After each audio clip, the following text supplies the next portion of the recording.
Hello friends, स्वागत करती हूँ आप सभी का सितंबर शिल्पी होम साइंस क्लासेस में। फ्रेंड्स, अगर आपने मुझे टेलीग्राम, इंस्टाग्राम और फेसबुक पे फॉलो नहीं किया है तो आप मुझे फॉलो कर सकते हैं।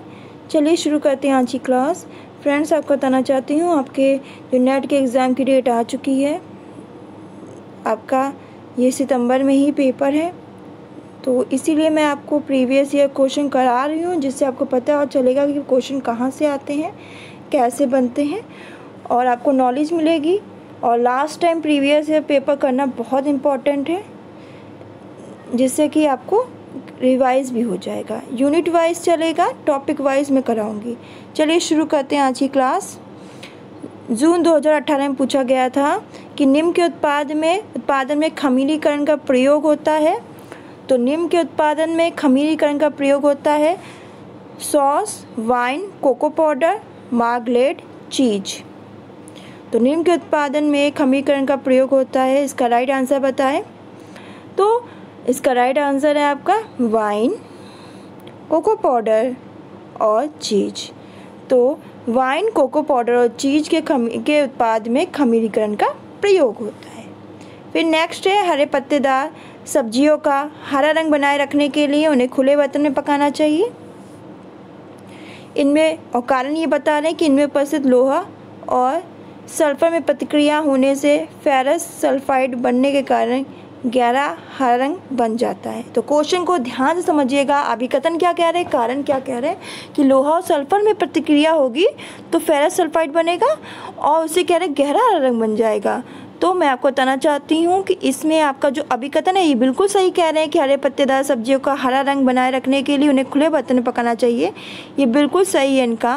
पर आप ये कहो कि उनमें उपस्थित लोहे और सल्फर में प्रतिक्रिया होने से फेरस सल्फाइड बनने के कारण गहरा हरा रंग बन जाता है, तो ये जो कारण है ये बिल्कुल गलत है। तो आपका ए सही है, परंतु जो कारण बताया है इन्होंने वो गलत है। फिर निम्न में से चीनी का क्रिस्टलीकरण होता है, किसके कारण होता है? आंसर दे। आपका नवंबर 2017 में क्वेश्चन पूछा गया था कि निम्न में से चीनी का क्रिस्टलीकरण होता है।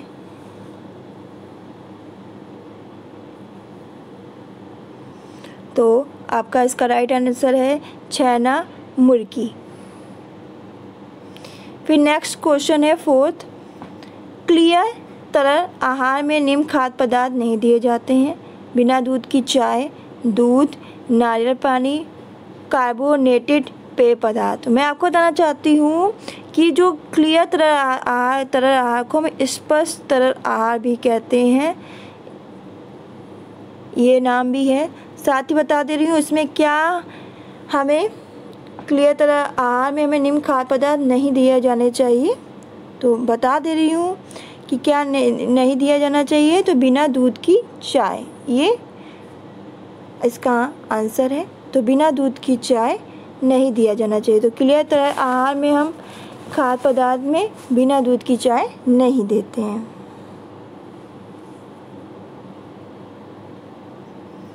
फिर खाद्य पदार्थों को आद्य ताप तक पाक प्रक्रिया।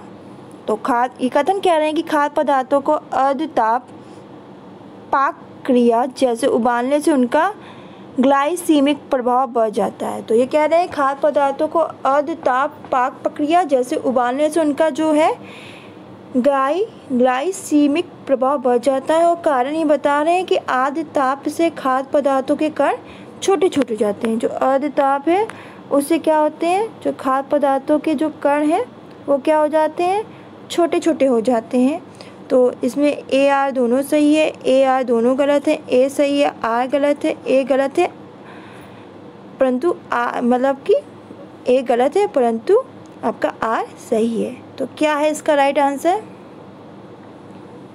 तो खाद्य पदार्थ को आद्य ताप पाक क्रिया जैसे उबालने से उनका ग्लाइसीमिक प्रभाव बढ़ जाता है। और कारण ये बता रहे हैं कि आद्य ताप से खाद्य पदार्थों के कण छोटे छोटे हो जाते हैं। तो ये कथन और ये कारण बता रहे हैं दोनों ही सही है। तो राइट आंसर आपका ए है। फिर जनवरी 2017 में पूछा गया था कि अनाज पकाते समय हमें निम्न में से कौन सा परिवर्तन होता है। तो अनाज पकाते समय हमारा जो है इनमें से कौन सा परिवर्तन होता है? तो इसका राइट आंसर है रिट्रोग्रेडेशन। याद रखिएगा, रिट्रोग्रेडेशन। फिर नेक्स्ट है पाक विधि समायोजन में कौन सा तरीका प्रयोग किया जाता है? तो आपका जो पाक विधि समायोजन में कौन सा तरीका प्रयोग किया जाता है? मूल्य बढ़ाने का, प्रतिशत का, प्राइम का कि BARS का? तो किसका प्रयोग किया जाता है पाक विधि समायोजन में? तो पाक विधि समायोजन में आपका प्रतिशत तरीका प्रयोग किया जाता है। फिर जुलाई 2016 में क्वेश्चन पूछा गया था कि निम्नलिखित अंडे की खराब हुई गुणवत्ता को दर्शाता है, क्या दर्शाता है? तो निम्नलिखित अंडे की खराब हुई जो गुणवत्ता है क्या दर्शाता है? दर्शाता है कि अंडे की जो सफ़ेदी की क्षारीयता बढ़ रही है। जो अंडा है उसकी जो सफ़ेदी है उसके अंदर जो क्षारीयता है वो बढ़ रही है। ये दर्शाता है अंडे की खराब हुई गुणवत्ता को दर्शाता है। तो अंडे की खराब होती गुणवत्ता को दर्शाता क्या है? अंडे की सफ़ेदी की क्षारीयता बढ़ रही है। फिर नेक्स्ट क्वेश्चन है वसा के असंतृप्त होने के स्तर पर अनुमान किस तरीके से लगाया जाता है? वसा के असंतृप्त होने के स्तर पर अनुमान किस तरीके से लगाया जाता है? तो राइट आंसर बताएं। तो वसा के असंतृप्त होने के स्तर पर अनुमान हमारा आयोडीन वैल्यू तरीके से लगाया जाता है। तो राइट आंसर आपका आयोडीन वैल्यू है। फिर दिसंबर 2015 में पूछा गया था कि निम्नलिखित आद्र ऊष्मा से भोजन पकाने के तरीके। तो मैं बता दे रही हूँ, आपका भोजन पकाने की जो तरीके होते हैं वो दो प्रकार के होते हैं। एक आपका नमी के लिए ऊष्मा,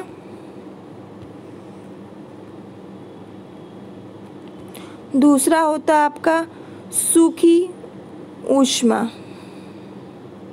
ये तो मैं बताना चाहती हूँ पहले नमी मतलब आपका ये आद्र ऊष्मा इसी में आ जाएगा। तो नमी ऊष्मा, इसमें भोजन पकाने के क्या क्या तरीके होते हैं इसको देख लीजिएगा। उबालना होता है इसमें आपका भाप द्वारा यानी स्टीमिंग, इसमें आपका प्रेशर द्वारा पकाना होता है, आपका इसमें स्टूइंग भी होता है। ये सब आपका नमी ऊष्मा यानी आपका आद्र ऊष्मा के पकाने के तरीके हैं। और इसमें आपका कम आंच पे पकाना भी होता है आद्र ऊष्मा से भोजन पकाने में। ये सब लिख लीजिएगा, क्वेश्चन पूछा जाता है। और पोचिंग ये आता है आपका नमी के लिए ऊष्मा यानी आद्र ऊष्मा से भोजन पकाने के तरीकों में। अब आपका आता है दूसरा सूखी ऊष्मा से कैसे भोजन पकाते हैं। तो उसमें क्या आएगा? इसमें आएगा तलना, जिसमें तलने को 3 भागों में बांटा गया है। पहला इसमें उन्हें सोटिंग, दूसरा इन्होंने उथली विधि और तीसरा है गहरी विधि। एक वीडियो क्लास ले लूँगी जिसमें आपको भोजन पकाने की सारी विधि बता दूँगी अच्छे से, आपको एक क्लियर हो जाएगा क्योंकि ये क्वेश्चन बहुत पूछा जाता है। फिर दूसरा है आपका सूखी ऊष्मा में बेकिंग, और फिर आपका इसमें भूनना, और आपका ग्लिनिंग भी आता है आपका सूखी ऊष्मा में। तो ये था आपका सूखी और आपकी आद्र ऊष्मा से जो भोजन पकाए जाते हैं। तो क्वेश्चन है आपका निम्नलिखित आद्र ऊष्मा से भोजन पकाने के तरीके। तो मैंने बता दिया आपका, इसमें आपका क्या क्या होगा? सिमरिंग, स्टीमिंग और स्टूइंग ये हैं आपके। तो राइट आंसर क्या है इसका? तो राइट आंसर इसका बी है।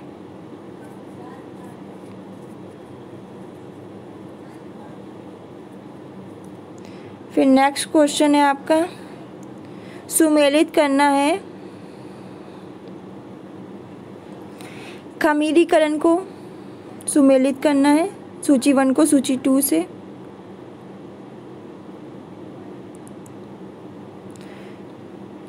तो खमीरीकरण आपका भटूरे में। फिर इमाइलेसिफिकेशन आपका किस में होता है ये बताना है।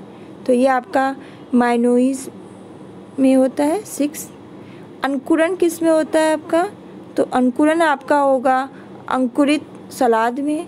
फिर डेक्स्ट्रीनाइजेशन किस में होता है आपका, तो बताइए डेक्स्ट्रीनाइजेशन किस में होता है। तो डेक्स्ट्रीनाइजेशन आपका चपाती में होता है। और फिर शॉर्टनिंग आपका होता है किस में, तो शॉर्टनिंग होता है आपका एप्पल पाई में। किस में होता है, एप्पल पाई में। तो इसका राइट आंसर हो जाएगा डी। फिर नेक्स्ट है निम्नलिखित में से कम अवशेष वाले खाद्य पदार्थ हैं। निम्नलिखित में से कम अवशेष वाले खाद्य पदार्थ हैं, जो जिनमें कम अवशेष होता है वे खाद्य पदार्थ कौन कौन से हैं। दही, दूध, मैदा, चिकन, फल में। तो आपका दही इसका राइट आंसर बताए। तो आपका दही है, मैदा है और आपका चिकन है। तो ये है आपका कम अवशेष वाले खाद्य पदार्थ, दही, मैदा, चिकन। तो इसका राइट आंसर हो जाएगा बी। राइट आंसर बी है, दही, मैदा और चिकन। फिर नेक्स्ट क्वेश्चन है जून 2015 में पूछा गया था आपसे। वसा गर्म करने पर विघटन से होने वाले परिवर्तन को सही क्रम में लगाना है। जब वसा गर्म करेंगे तो विघटन से होने वाले जो चेंजेस हैं उनको हमें सही क्रम में लगाना है। तो देख लेते हैं क्या क्रम रहेगा। पहले तो हमको वसा को गर्म करना पड़ेगा, फिर जल अपघटन से फैटी अम्ल और ग्लिसरॉल, फिर आपका चेन का पाइरोलिसिस होगा, फिर आपका शॉर्ट चेन फैटी अम्ल बनेगा, फिर आपका रैनसिड गमक होगा। तो इसका राइट आंसर है डी। फिर अमरूद की जेली, मैं बता रही हूँ जेली, अमरूद की जेली वगैरह देख लीजिएगा, यहाँ से क्वेश्चन पूछे ही जाते हैं। अमरूद की जेली बनाने की विधि के जो क्रम है वो सही से लिखिए। यहाँ पे अधिकतर क्रम को सही से लगाइए, व्यवस्थित रूप से लगाइए, ऐसे क्वेश्चन बहुत पूछे जाते हैं। तो अमरूद की जेली को बनाने की विधि के क्रम को जो चरण है उनको सही से कैसे लगाएंगे देख लेते हैं। राइट आंसर क्या है, तो सबसे पहले जो अमरूद की जो कतलियों में काटेंगे अमरूद को, फिर हम क्या करेंगे अमरूद की कतलियों को 40 से 45 मिनट तक पकाएंगे। फिर हम मिश्रण को महीन कपड़े से बिना दबाए छान लेंगे। फिर हम तैयारी को जांचने के लिए शीट टेस्ट करेंगे। फिर हम क्या करेंगे निचोड़ में चीनी और अम्ल डाल के पकाएंगे। फिर हम पेक्टिन की मात्रा को जांचने के लिए अल्कोहल टेस्ट करेंगे और फिर मिश्रण को जीवाणुहीन मर्तमान में डाल देंगे। तो इसका राइट आंसर है डी। तो ये इसका सही क्रम है। तो ये सब क्वेश्चन आपके जून में पूछे गए थे। तो ये थे आपके प्रीवियस ईयर क्वेश्चन। तो मैंने कहा आपको करा दूँ। ये आपका सेकंड सेट है प्रीवियस ईयर पेपर का। इससे पहले का सेट नहीं देखा है तो प्लेलिस्ट में जाइए, वहाँ होगा net GRF previous year paper set. तो वहाँ पे जाके सारे सेट देख सकते हैं। तो आज के लिए बस इतना ही। फिर कल रात 10 बजे मिलते हैं लाइव क्लास में। तब तक खुश रहिए, मुस्कुराते रहिए, अपना ध्यान रखिए। धन्यवाद।